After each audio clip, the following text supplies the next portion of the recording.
Gi-alerto sa kapulisan ng ilang puwersa sa pagsaulog sa Valentine's Day, ilabi na sa mga establisyamento nga sudlan sa mga tao alang sa ilang intimate moment.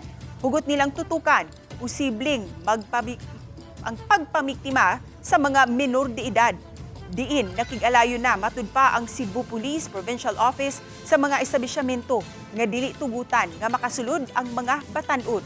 Buot masiguro sa kapulisan nga kapanalipdan ng mga bata gikan sa pagpangabuso ug exploitation. Apil sa bantayan sa mga otoridad ang peace and order.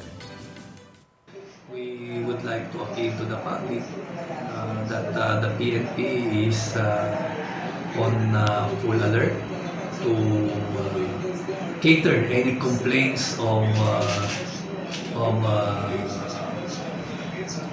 our children being exploited, coordination with hotels and resorts